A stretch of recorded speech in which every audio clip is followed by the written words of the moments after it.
Don with Overlanding Anglers. Thank you for joining us on this kind of warm, muggy, and ominous Oklahoma day. We're going to get some storms later tonight, so hopefully it's not going to be too bad.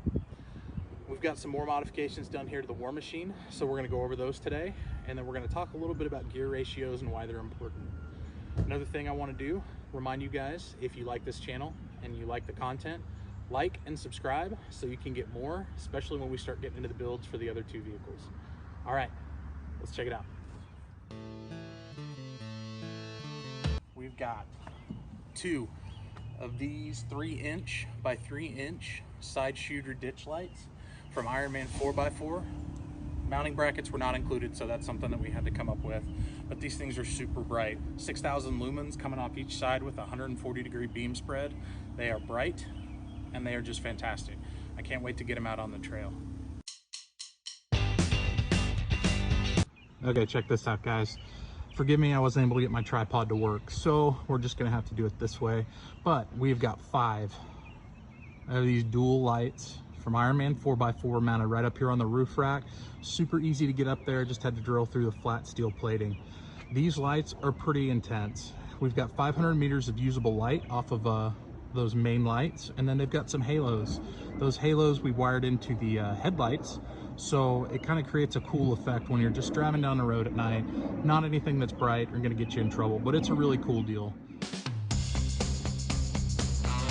Okay, same story. Could not get my tripod to fit here, but this is the last thing we've done. We've installed this onboard air compressor, ARB dual air compressor. Man, this thing is pretty sweet. I'm really excited because now we're gonna be able to air down on the trail. We'll be able to air back up without having to drive on the pavement at 10 PSIs. It's gonna come in real handy for our trip to the beach in August. So this is gonna be something really fun. On switch is gonna be back here. And we've also got an air up kit that goes along with this.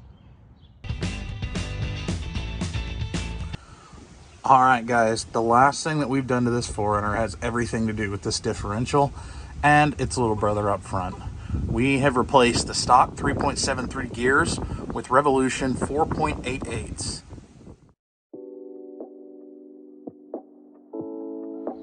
These Toyotas come stock from the factory with a 3.73 front and rear ring and pinion. Now, those ring and pinions are perfectly matched to run the 265/70 R17s that come stock with these Toyotas. It's basically a 31-inch tire. When we did the lift, we upgraded the tire size going to the 285/75 R17s, which is essentially a 35-inch tire. It's 33.8, so I'm not going to try to claim it's a 34.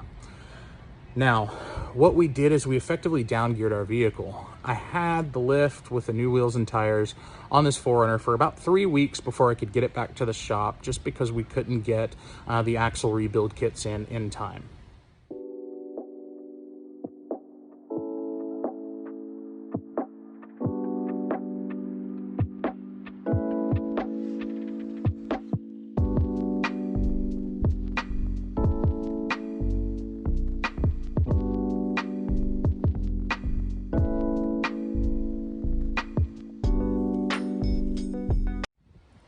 Now, once we had the gears done, we went through the correct braking procedure.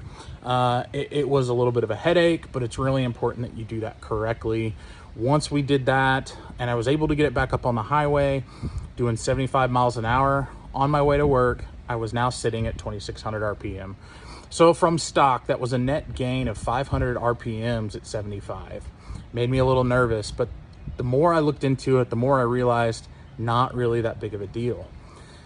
The 4-liter V6 that's in these 4Runners, they produce 270 horsepower, but they make that horsepower at 5,600 RPM, and it makes 278 pound-feet of torque. All that torque is made at 4,400 RPM. So I'm running at 2,600 RPM. It's not really pushing the motor. The motor feels a lot happier. It's a lot more responsive. It's not really struggling. I don't downshift anymore. And bonus, my fuel economy has come up. I was getting 12 miles to the gallon. Now I'm getting 16. Now getting 18 stock down to 16 with the lift, wheels, tires, all the weight that we've added to the War Machine, I'm okay with that. And if I drive a little bit more carefully, I could probably get it a little bit higher than that. One thing you do really need to think about, a lot of people, I can see it in the comments now, but what about, you know, your really high speeds? What about doing 80, 85 miles an hour? Guys, if you're driving a lifted 4x4 on highway roads over 75 miles an hour, you're just asking for something to go wrong. If you blow a tire, if you have to swerve for something, that thing's gonna roll over. And like I said, I'm a paramedic, so are the other overlanding anglers. And we've seen what happens when a vehicle rolls at 85 miles an hour. And I'm gonna tell you, it usually doesn't end up very well. Now, I could go a little bit more in depth. We could break out charts, we could break out numbers. If you guys want us to do that, please comment below. I already have them drawn up, and I'm really happy to do that for you. But I don't want to bore you more than I already am just sitting here talking. So if you guys want to see that, put it in the comments down below. I'll be happy to do a video for that. But until then, you guys keep having good days. Get out there and explore. And if you need anything, leave it in the comments below.